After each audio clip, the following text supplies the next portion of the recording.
Feel me like a Hellcat.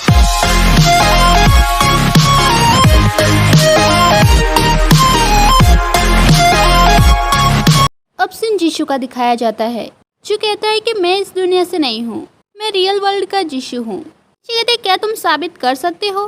जीशु कहता है तुम मेरी पीठ के पीछे मुझे डम ऑथर कहती हो। इची कहते इसे कैसे पता चला? जीशु कहते तुम अपने माइंड में जो कुछ भी सोच रही हो मैं सब कुछ सुन सकता हूँ। इची कहते तुम झूठ किससे बोल रहे हो? जीशु कहते तो फिर आजमा के देख लो।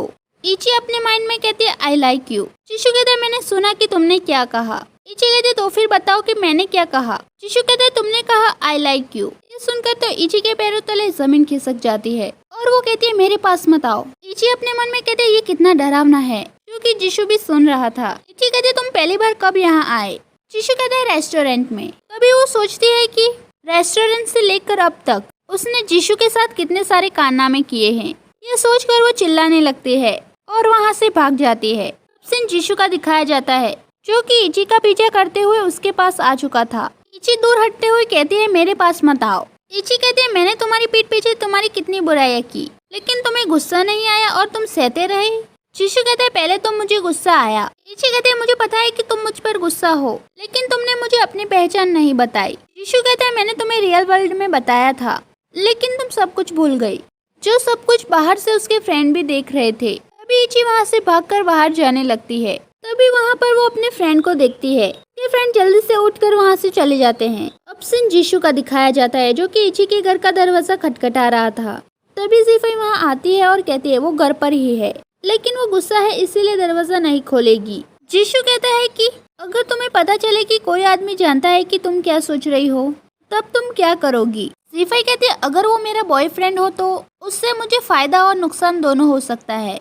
फायदा ये है कि वो जानता है कि मैं क्या सोच रही हूँ, इसीलिए हम दोनों में झगड़े नहीं होंगे। और नुकसान ये है कि उसे सब कुछ पता चल जाएगा, जिसकी वजह से एक न एक दिन हम दोनों का ब्रेकअप हो जाएगा। वैसे क्या तुम्हें साउची के बारे में कुछ ऐसा मालूम है जो तुम्हें मालूम नहीं होना चाहिए था? जीशु कहते हैं घर जाओ और आराम करो। तभी इची दरवाजा खोलती है और कहती है क्या है? जीशु कहता है मुझे तुमसे कुछ बात करनी है। तभी इची उसे अंदर लेकर आती है। इची कहते है जल्दी बताओ कि तुम क्या कहना चाहते हो।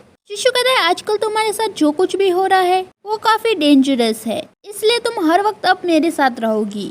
इची कहते है जब मैं खाना खाऊंगी, सोने जाऊंगी, यहाँ तक कि जब मैं लेटूंगी, तुम हमेशा मेरे साथ रहोगी और मेरे पास कोई प्राइवेट स्पेस नहीं होगा। जीशु कहता है तुम्हारी लाइफ इम्पोर्टेंट है या फ्रीडम? इची कहते है दोनों। ठीक है, अब मेरी जान बचाना ज्यादा जरूरी है। जीशु कहता है काले कपड़े वाला आदमी शान हैंग हो सकता है। इची कहते है वो ऐसा क्यों कर रहा है? क्या ये सब लिंचिन म्याओ की वजह से हो रहा है? जीशु कहते है शायद तुम्हारे होने की वजह से मेरी फीलिंग्स बदल रही है, इसीलिए वो तुम्हें निशाना बना रहा है। इची कहते है तुम किस बारे में बात कर रहे हो? इची कहते है माफ करना, मुझे बाहर जाना है। तभी वो वहाँ से जाने लगती है। उसका पैर मुड़ जाता है और वो जीशु के ऊपर गिर जाती है। तभी वो कहती है आई एम सॉरी और वहाँ से बाहर जाने लगती है। लेकिन तभी वो वापस अंदर आती है और कहती है ये मेरा घर है। जीशु कहता है मुझे पता है, लेकिन तुम शर्मा क्यों रही हो? इची कहते है मैं कहाँ शर्मा रही हूँ, तुम शर्मा रहे हो और तुम्हारा पूरा परिवार शर्मा रहा है। इची कहते है मुझे नींद आ रही है, यहाँ से निकलो। ऐसे जब तुमने कहा था कि तुम मुझे पसंद करते हो वो झूठ था, है ना?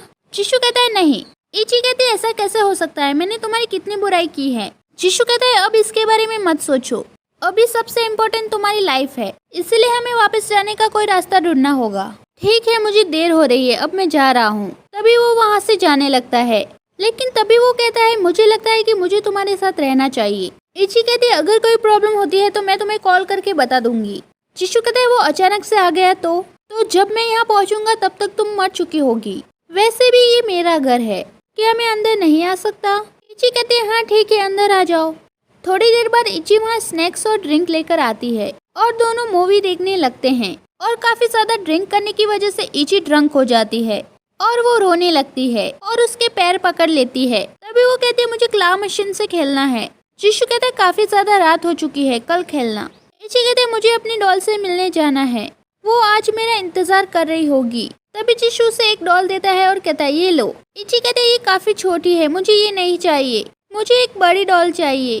तभी वो जीशु को देखकर कहती है हाँ मुझे ये वाली चाहिए। तभी वो उसे पकड़कर कहती है कि ये डॉल हिल सकती है, बातें कर सकती है, लेकिन इसमें कोई गड़बड़ी है, मैं आज इसे सबक सिखाऊंगी। वही जीशु इची इची चिल्लाता हुआ रह जाता है। अब सीन मॉर्निंग का दिखाया जाता है जहाँ इची और जीशु दोनों सो रहे थे।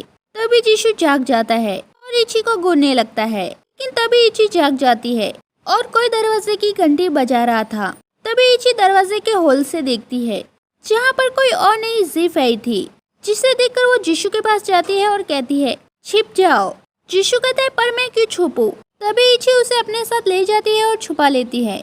तभी वो दरवाजा खोलती है और जीफे अंदर आती है और जीशु को ढूंढने लगती है। थोड़ी देर ढूंढने के बाद उसे जीशु मिल जाता है जो कि छिपा हुआ था, लेकिन जीफे उसे मिरर में देख लेती है और जीशु भी जीफे को देख लेता है। तभी जीफे इची को कहती है मैं किसी को नहीं बताऊंगी। तभी वो वहाँ से चली जाती है। उसके जाने के बाद इची जीशु को अपने घर से बाहर निकालती है और वो दोनों वहाँ से चले जाते हैं, जो कि जीफे छुपकर देख रही थी। अब सीन इची का दिखाया जाता है जहाँ पर वो कहती है मैं काफी डर गई थी, मैंने तुम्हें छुपाने की कोशिश की और अब जीफे मुझ पर हंसेगी। जीशु कहता है चिंता मत करो, अगर वो तुम पर हंसने की कोशिश करती है तो मैं उसकी पॉकेट मनी काट लूंगा। अब सीन यूले और शिनिंग का दिखाया जाता है जिन दोनों की शूटिंग चल रही थी। वही यूले और शिनिंग की अफवाह फैल चुकी थी जहाँ पर लोग कह रहे थे कि ये शिनिंग के फादर जेल में है। यूले कैमरा के सामने आने से डरता है। शिनिंग काफी चालाक लड़की है। वहीं दूसरी तरफ इची वाटर पार्क में खेल रही थी। तभी वो लोगों की बातें सुनती है जो कह रहे थे कि यूले कैमरा के सामने आने से डरता है, ये शिनिंग के फादर जेल में हैं। तभी इची उन लोगों से पूछती है तुम किस ट्रेंडिंग टॉपिक के बारे में बात कर रहे हो। तभी वो लोग अपना फोन दिखाते हैं। इची कहते हैं ये सब कुछ फेक है, वो ऐसे नहीं हो सकते। वो लोग कहते हैं कौन जानता है, जो सब कुछ जीशु भी देख रहा था। तभी कोई इची का पैर पानी में खींच लेता है जिसकी वजह से वो डूबने लगती है। वही जीशु इची को वहाँ पर ना देखकर उसे ढूंढने लगता है। थोड़ी देर ढूंढने के बाद आखिरकार उसे वो मिल जाती है। तभी वो उसे पानी से निकालता है और कहता है क्या तुम ठीक हो, क्या तुम्हें चोट लगी है? इची कहती है मैं ठीक नहीं हूँ, मैंने यहाँ का पानी पी लिया है जिसका स्वाद बिल्कुल भी अच्छा नहीं है। मैंने 2 घुट पानी पिया और अब मुझे उल्टी आ रही है। तभी जीशु उस पर हंसने लगता है। तभी इची कहती है तुम मुझ पर हंस क्यों रहे हो? अगर तुम्हें मुझ पर विश्वास नहीं है तो खुद इसे ट्राई करके देख लो।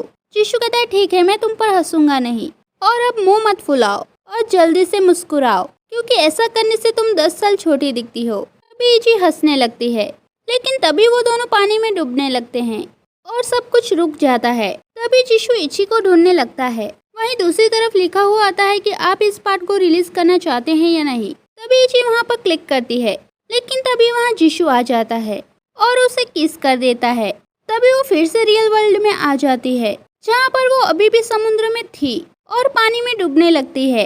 वहीं दूसरी तरफ जीशु भी वापस आ चुका था जो कि भागते हुए इची को ढूंढने के लिए जाता है, जिसे देखकर लिनचिन म्याओ भी उसके पीछे पीछे जाती है। वहीं जीशु समुद्र की तरफ जाता है और उसे चारों तरफ ढूंढने लगता है। तभी उसे इची का फोन दिखता है, इसलिए वो पानी में कूदने की तैयारी करता है। वहीं लिनचिन म्याओ पीछे से कहती है कि जीशु क्या तुम पागल हो? पर जीशु पानी में कूद जाता है। तभी एपिसोड खत्म हो जाता है। नेक्स्ट एपिसोड के लिए like share and subscribe and thank you for watching full video.